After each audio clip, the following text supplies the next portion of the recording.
नमस्कार, good morning मेरे प्यारे साथियों।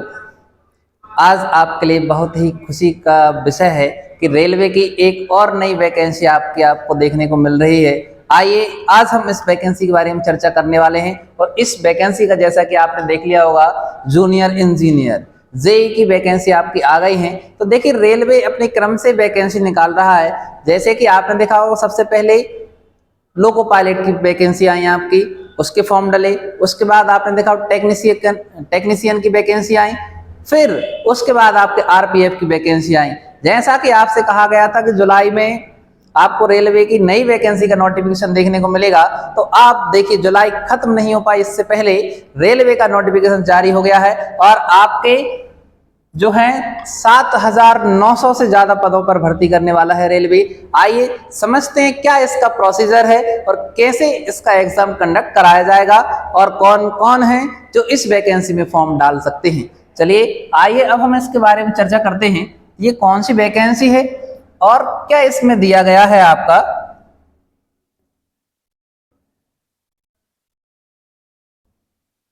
तो देखिए, जब रेलवे की बात आती है तो रेलवे, जैसा कि उन्होंने कहा था, रेलवे बोर्ड से आपकी वैकेंसी आना प्रारंभ हो गई हैं। अब क्या क्या उसमें दिया गया है, तो देखिए ये जो आपकी वैकेंसी है आप देखना पा रहे होंगे, भारत सरकार रेल मंत्रालय रेलवे बोर्ड। अब इसमें क्या दिया गया आपका, ये जो है आपकी वैकेंसी कौन कौन सी है इसमें। तो इसमें आपको वैकेंसी देखने को मिलेंगी जूनियर इंजीनियर, डिपो सामग्री अधीक्षक। अब देखिए कौन कौन सी वैकेंसी है, जूनियर इंजीनियर, डिपो सामग्री अधीक्षक, रासायनिक एवं धातु कर्म सहायक, रासायनिक पर्यवेक्षक यानी अनुसंधान, धातु कर्म पर्यवेक्षक यानी अनुसंधान के विभिन्न पदों पर क्या निकाली जा रही है, आपकी भर्ती निकाली गई। अब क्या क्या दिया गया है इसमें, तो देखिए जब आगे बात आती है तो इन्होंने बताया है कि इसके जो फॉर्म हैं, जब से आप इसके फॉर्म डाल पाएंगे, तो इसके फॉर्म की जो डेट बताई गई है वो है आपकी 30/7/2024, यानी आप 30 जुलाई से कब से फॉर्म डालना चालू हो जाएंगे, आपके 30 जुलाई से इसके फॉर्म डालना चालू हो जाएंगे। और जो है कब तक डलेंगे आपके, तो 29 तारीख तक डलेंगे, 29 अगस्त तक आपके फॉर्म डले जाएंगे। और अगर आप इसमें कोई संशोधन कराना चाहते हैं तो आपके संशोधन की भी डेट है आपकी 30 तारीख। इतने समय तक आप उसमें संशोधन करा सकते हैं। अब बात आती है कि कौन कौन सी वैकेंसियां हैं इसमें और किस लेवल की वैकेंसी इसमें दी गई हैं। तो सबसे पहले हम बात करते हैं इसमें कौन सा पद है, तो रासायनिक पर्यवेक्षक, अनुसंधान, धातु कर्म पर्यवेक्षक। जो आपने देखी, ये ग्रुप स्तर लेवल 7 नंबर की वैकेंसी। इसकी जो वेतन प्रारंभिक स्टार्टिंग सैलरी है वो 44,900 रुपए है। और नीचे जो दिया गया है आपका जूनियर इंजीनियर, जिसको जेई, डिपो सामग्री अधीक्षक, रासायनिक धातु कर्म सहायक, उसकी जो वैकेंसी है ये इस लेवल 7 की है आपकी, 35,400 जिसकी वैकेंसी है। उम्र देख रहे हो आप 18 से 36 वर्ष तक की है आपकी, ये आपको याद रखना। लेकिन 17 वैकेंसी जो है वो केवल किस में, आपकी गोरखपुर में है इनकी अकेली, और बाकी सब 7,934 जो वैकेंसी है वो आपकी अन्य सब विभागों में, अन्य सभी रेलवे जोन में है। तो ऐसे करके टोटल जो वैकेंसी है 7,951 आपकी कुल वैकेंसी देखने को मिलेंगे।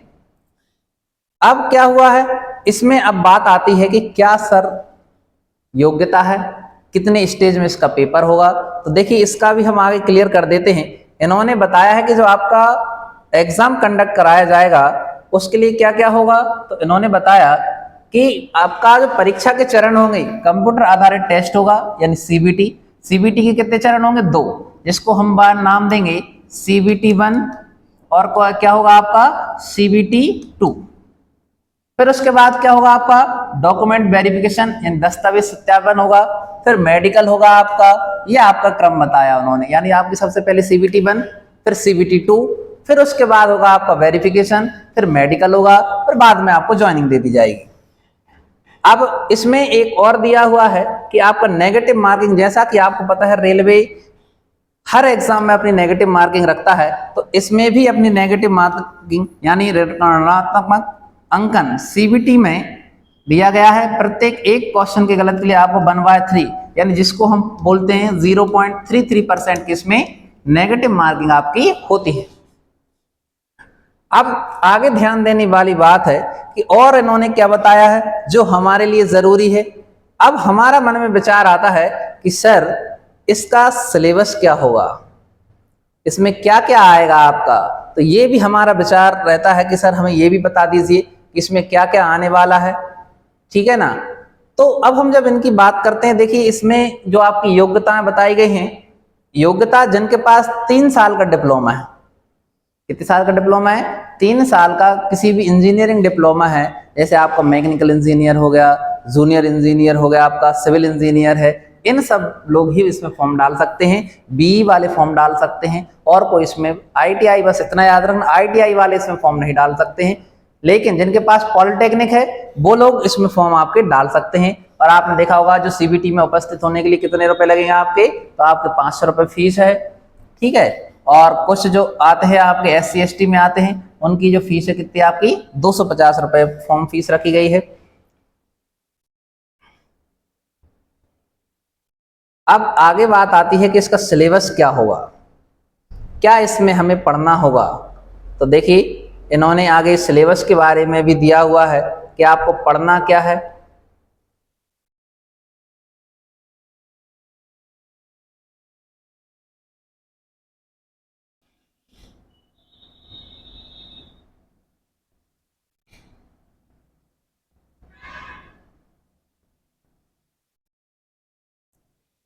देखिए जब भर्ती प्रक्रिया की बात करते हैं तो अब इन्होंने जो बताया पेपर में क्या क्या आएगा आपका। तो जैसा कि आपको पता है रेलवे हमेशा सिलेबस फिक्स करके रखता है और उससे आउट ऑफ सिलेबस क्वेश्चन देखने को नहीं मिलते हैं।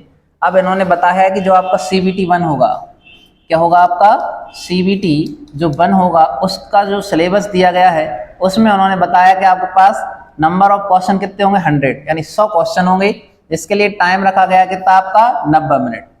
90 मिनट में आपको 100 क्वेश्चन सॉल्व करना है। अब उनमें आएगा क्या क्या, तो सबसे पहले उन्होंने बताया मैथ आएगा आपका। मैथ में जो आपके चैप्टर रहते हैं वो आएंगे, जैसे संख्या पद्धति, वोड मास, दशमलव भिन्न, LCM SCF हो गया, अनुपात समानुपात हो गया, प्रतिशत, क्षेत्रमिति, समय और कार्य, समय और दूरी, ऐसा SCI हो गया आपका, प्रॉफिट एंड लॉस हो गया, बीजगणित। याद रखना आपको एल्जेब्रा भी इसमें आएगा आपका, ज्यामिति, त्रिकोणमिति, प्राथमिक सांख्यिकी, वर्गमूल, आयु, कैलेंडर, घड़ी, पाइप, टंकी रहेंगे आपकी। ये आपके उन्होंने कुछ रेलवे के में रीजनिंग के चैप्टर दिए हुए हैं। तो देखो भैया आपको एक चीज याद रखना है, इधर आप क्लियर नहीं कर सकते कि रेलवे क्या देगा, क्योंकि इधर मैथ में तो उन्होंने क्लियर कर दिया ये सारे चैप्टर आएंगे आपके, जबकि इसमें रीजनिंग में इन्होंने ये चैप्टर देने के साथ एक शब्द जोड़ दिया है, क्या, आदि। आदि मतलब इनके बाद जितने भी चैप्टर आते हैं आपको सारे ही रीजनिंग के चैप्टर पढ़ने पड़ेंगे। और क्या आने वाला है, तो देखिए इसमें और क्या आएगा आपका, तो इन्होंने कहा आपके सामान्य जीके आएगी, सामान्य चेतना। सामान्य चेतना का मतलब आपके जीके से क्या क्या आएगा इसमें, तो जीके से जो आपका आएगा वो सामसायिक मामले या जनरल अवेयरनेस, उसके साथ इंडियन ज्योग्राफी, भारतीय भूगोल, स्वतंत्रता संग्राम सहित भारत की संस्कृति और इतिहास, भारतीय राजनीतिक और संविधान आ गया आपका, भारतीय अर्थव्यवस्था आ गई है, भारत और विश्व संबंध पर्यावरणीय मुद्दे आ गए हैं आपके, खेलकूद, सामान्य वैज्ञानिक और तकनीकी विकास आदि। यानी आपको इसमें क्या याद करना पड़ेगा, जो शोध संस्थान है वो भी आपको याद करने पड़ेंगे।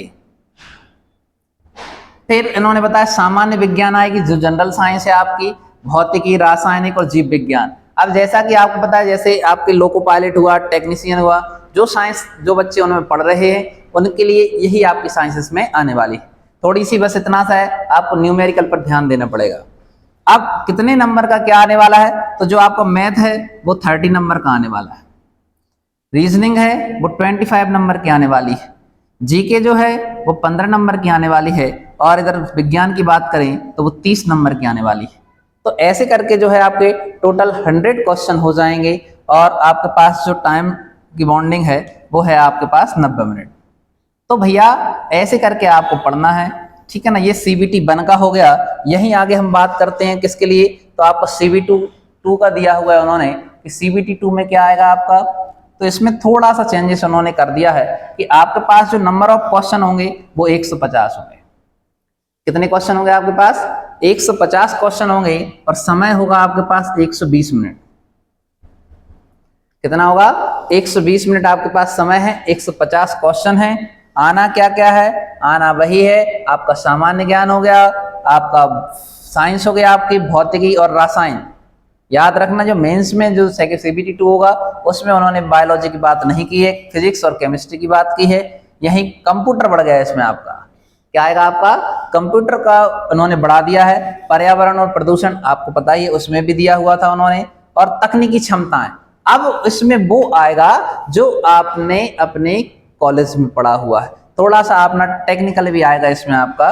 तो ऐसे करके इन्होंने इसको डिवाइड कर दिया है। क्या क्या है आपका, जीके 15 नंबर की है आपकी, साइंस 15 नंबर की है आपकी, कंप्यूटर 10 नंबर का आने वाला है, पर्यावरण आपका 10 नंबर का आने वाला है, और 100 नंबर का आपका जो सब्जेक्ट वाइज है वो आने वाला है। तो अपने याद रखना है 50 नंबर तो आपके जो पहले से आप पढ़ते आ रहे हो उसमें से ही आएंगे, लेकिन 100 नंबर जो रहेंगे आपके वो टेक्निकल रहेंगे। ऐसे करके जो है टोटल 150 क्वेश्चन होने वाले हैं, और आपके पास समय है 120 मिनट यानी 2 घंटे का समय।